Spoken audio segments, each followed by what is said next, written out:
Hello students, कैसे हैं आप सब। आज हम पढ़ेंगे कक्षा 10वीं का पाठ 10 क्षितिज पाठ्य पुस्तक का पाठ 10 नेताजी का चश्मा। इसके लेखक हैं स्वयं प्रकाश जी। तो कहानी शुरू करने से पहले हम लेखक के बारे में थोड़ा जान लेते हैं। स्वयं प्रकाश का जन्म सन 1947 में इंदौर मध्य प्रदेश में हुआ। मैकेनिकल इंजीनियरिंग की पढ़ाई करके एक औद्योगिक प्रतिष्ठान में नौकरी करने वाले स्वयं प्रकाश का बचपन और नौकरी का बड़ा हिस्सा राजस्थान में बीता। फिलहाल स्वैच्छिक सेवानिवृत्ति यानी कि अपनी मर्जी से उन्होंने रिटायरमेंट ली, पहले टाइम से पहले ही के बाद वे भोपाल में रहते हैं और वसुधा पत्रिका के संपादन से जुड़े हैं। 8वीं दशक में उभरे स्वयं प्रकाश आज समकालीन कहानी के महत्वपूर्ण हस्ताक्षर हैं। उनके 13 कहानी संग्रह प्रकाशित हो चुके हैं, जिसमें सूरज कब निकलेगा, आएंगे अच्छे दिन भी, आदमी जात का आदमी और संधान उल्लेखनीय हैं। उनके बीच में विनय और ईंधन उपन्यास चर्चित हैं। उन्हें पहल सम्मान, बनवाली सम्मान, राजस्थान साहित्य अकादमी पुरस्कार आदि पुरस्कारों से पुरस्कृत किया जा चुका है। मध्यम वर्गीय जीवन के कुशल चितेरे स्वयं प्रकाश की कहानियों में वर्ग शोषण के विरुद्ध चेतना है, तो हमारे सामाजिक जीवन में जाति, संप्रदाय और लिंग के आधार पर हो रहे भेदभाव के खिलाफ प्रतिकार का स्वर भी है। रोचक किस्सा गोई शैली में लिखी उनकी कहानियां हिंदी की वांशिक परंपरा को समृद्ध करती हैं।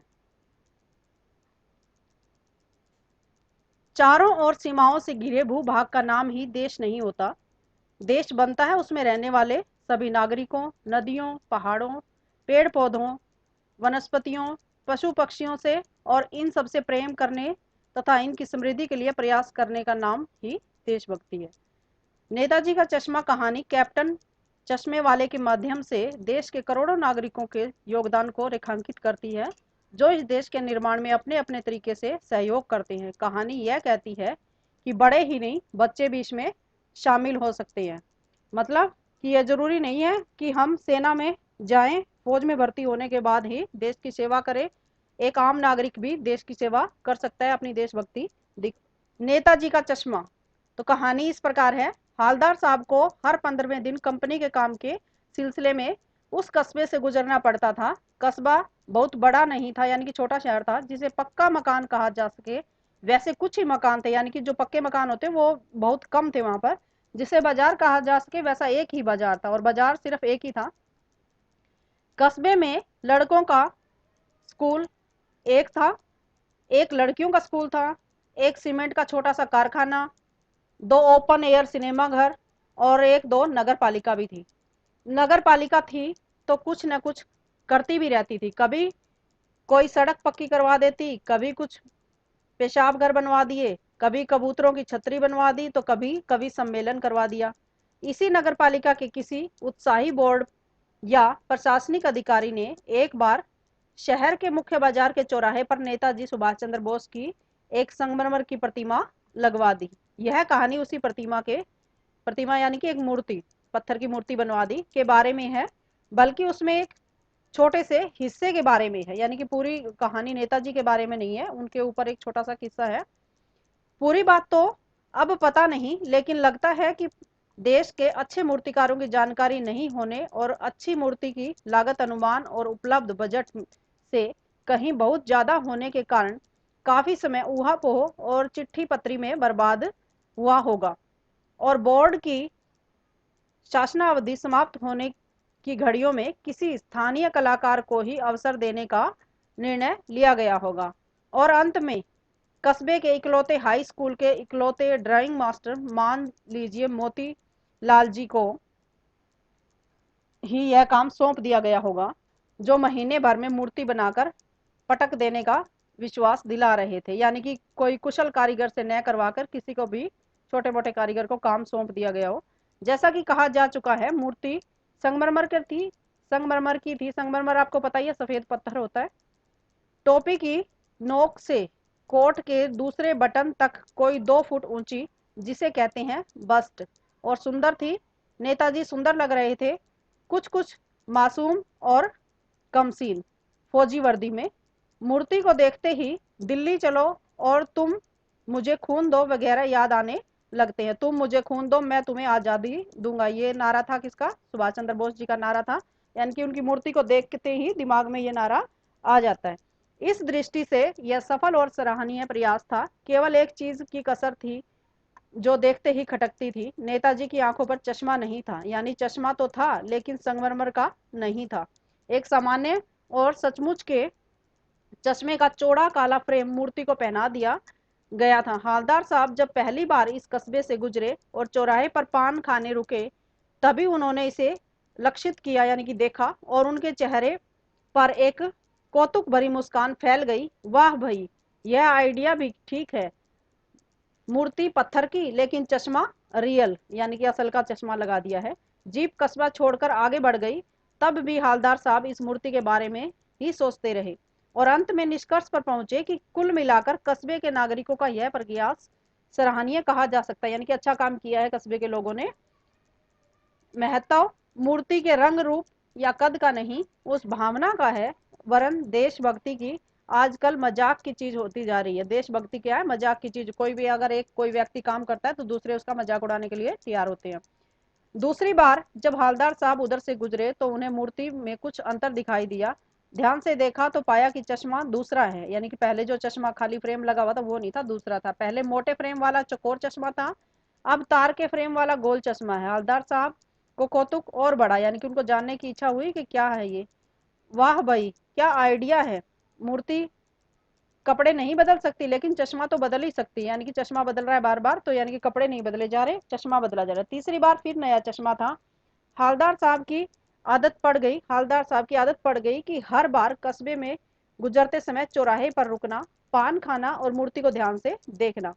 एक बार जब कौतूहल दुर्दमनीय हो उठा तो पान वाले से ही पूछ लिया, क्यों भाई, क्या बात है? यह तुम्हारे नेताजी का चश्मा हर बार बदल कैसे जाता है? यानी कि वो अब परेशान हो गए थे देख देख के कि अपने आप कैसे बदलता जा रहा है, वो जानना चाहते थे।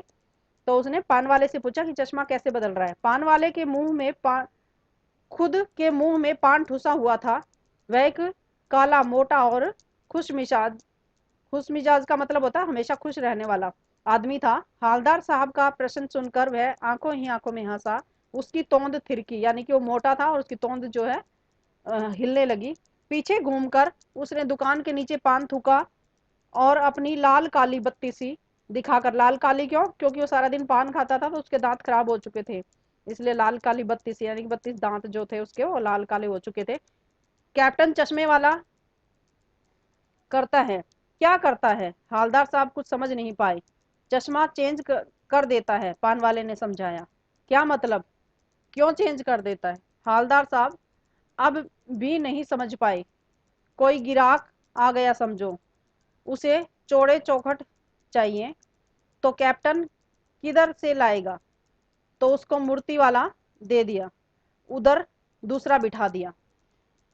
यानी कि अगर कोई कस्टमर आ गया लेने के लिए तो वो चश्मा दे दिया और उसकी जगह फिर दूसरा लगा दिया। अब हालदार साहब को बात कुछ कुछ समझ में आई। एक चश्मे वाला है जिसका नाम है कैप्टन, उसे नेताजी की बगैर चश्मे वाली मूर्ति बुरी लगती है, बल्कि आहत करती है, यानी कि दुख देती है कि चश्मा नहीं है, मानो चश्मे के बगैर नेताजी को असुविधा हो रही हो। इसलिए वह अपनी छोटी सी दुकान में उपलब्ध गिने चुने फ्रेमों में से एक नेताजी की मूर्ति पर फिट कर देता है। लेकिन जब कोई ग्राहक आता है तो वह उसे वैसे ही फ्रेम की दरकार करता है जैसा मूर्ति पर लगा हुआ है। तो कैप्टन चश्मे चश्मे वाला मूर्ति पर लगा फ्रेम संभवतः नेताजी से क्षमा मांगते हुए लाकर ग्राहक को दे देता है। यानी कि चश्मा जो अगर ग्राहक आता है उसको नेताजी का चश्मा पसंद आता है तो वो ग्राहक को दे देता है, वही वाला चश्मा उतार के दूसरा नहीं होने पर, और उसके ऊपर मूर्ति पे दूसरा चश्मा लगा देता है और बाद में नेताजी को दूसरा फ्रेम लौटा देता है। वाह भाई, खूब, क्या आइडिया है। लेकिन भाई एक बात अभी भी समझ में नहीं आई। हालदार साहब ने पान वाले से फिर पूछा, नेताजी का ओरिजिनल चश्मा कहाँ है? यानी कि जो नेताजी के मूर्ति के ऊपर क्या ओरिजिन पहले से कोई चश्मा लगा हुआ नहीं था? पान वाला दूसरा पान मुंह में ठूस चुका था। दोपहर का समय था, दुकान पर भीड़ भाड़ अधिक नहीं थी। वह फिर आंखों ही आंखों में हंसा। उसकी तोंद थिरकी, कत्थे की डंडी फेंक, पीछे मुड़कर उसने नीचे पीक थूकी। पीक थूकना यानी कि पान का जो रस होता है वो उसने पीछे थूक दिया और मुस्कुराता हुआ बोला, मास्टर बनना भूल गया। पान वाले के लिए यह एक मजेदार बात थी, लेकिन हालदार साहब के लिए चकित और द्रवित करने वाली, हैरान करने वाली बात थी। यानी वह ठीक ही सोच रहे थे। मूर्ति के नीचे लिखा, मूर्तिकार मास्टर मोतीलाल वाकई कस्बे का अध्यापक था। बेचारे ने महीने भर में मूर्ति बनाकर पटक देने का वादा कर दिया होगा, बना भी ली होगी, लेकिन पत्थर में पारदर्शी चश्मा कैसे बनाए, यानी कि ऐसा चश्मा कैसे बनाए जिसमें से नेताजी की आंखें दिखाई देती हों, पारदर्शी यानी कि उसमें से दिखाई दे रहा हो। पत्थर का चश्मा ऐसा नहीं बन सकता। कांच वाला यह तय नहीं कर पाया होगा, या कोशिश की होगी और असफल रहा होगा, या बनाते बनाते कुछ और बारीकी के चक्कर में चश्मा टूट गया होगा, यानी कि जो कांच का चश्मा किसी ने बनाने की कोशिश अगर की भी होगी तो वो टूट गया होगा, या पत्थर का चश्मा अलग से बनाकर फिट किया होगा और वह निकल गया होगा। उफ, यानी कि इतनी सारी बातें उनके दिमाग में चल रही थी। हालदार साहब को सब कुछ बड़ा विचित्र और कौतुक भरा लग रहा था। इन्हीं ख्यालों में खोए खोए पान के पैसे चुकाकर चश्मे वाले की देशभक्ति के समक्ष नतमस्तक होते हुए वह जीप की तरफ चले, यानी कि उन्होंने उनको एक देशभक्त समझा जो कि नेताजी की मूर्ति पर रोज चश्मा लगाते थे। पीछे मुड़े और पान वाले के पास जाकर पूछा, क्या कैप्टन चश्मे वाला नेताजी का साथी है या आजाद हिंद फौज का भूतपूर्व सिपाही है? पान वाला नया पान खा रहा था। पान पकड़े अपने हाथ को मुंह में से 1.5 इंच दूर रोक कर उसने हालदार साहब को ध्यान से देखा, यानी कि पान खाने की कोशिश, खाने ही वाला था, थोड़ा सा उसने बाहर रोका और ध्यान से देखा, फिर अपनी लाल काली बत्ती सी दिखाई और मुस्कुरा कर बोला, नहीं साहब, वो लंगड़ा क्या जाएगा फौज में, पागल है पागल। वो देखो, वो आ रहा है, आप उसी से बात कर लो, फोटो वोटो छपवा दो उसका कहीं। यानी कि जो पान वाला है उसका मजाक उड़ा रहा है कि वो पागल है और लंगड़ा है, वो कौन सा फौज में जाने वाला है। हालदार साहब को पान वाले द्वारा एक देशभक्त का इस तरह मजाक उड़ाया जाना अच्छा नहीं लगा। मुड़कर देखा तो अवाक रह गए, यानी कि हैरान रह गए। एक बेहद बूढ़ा मरियल सा लंगड़ा आदमी, सिर पर गांधी टोपी और आंखों पर काला चश्मा लगाए, एक हाथ में एक छोटी सी संदूकची, यानी कि एक छोटा सा बॉक्स, और दूसरे हाथ में बांस पर टंगे बहुत से चश्मे लिए अभी अभी एक गली से निकला था, और अब एक बंद दुकान के सहारे अपना बांस टिका रहा था। तो इस बेचारे की दुकान भी नहीं, फेरी लगाता है, फेरी लगाता है यानी कि घूम घूम के वो चश्मे बेचता है। हालदार साहब चक्कर में पड़ गए, पूछना चाहते थे, इसे कैप्टन क्यों कहते हैं, क्या यही इसका वास्तविक नाम है? लेकिन पान वाले ने साफ बता दिया था कि अब वह इस बारे में और बात करने को तैयार नहीं है। ड्राइवर भी बेचैन हो रहा था, काम भी था। हालदार साहब जीप में बैठ चले थे। 2 साल तक हालदार साहब अपने काम के सिलसिले में इस कस्बे से गुजरे गुजरते रहे और नेताजी की मूर्ति में बदलते हुए चश्मों को देखते रहे।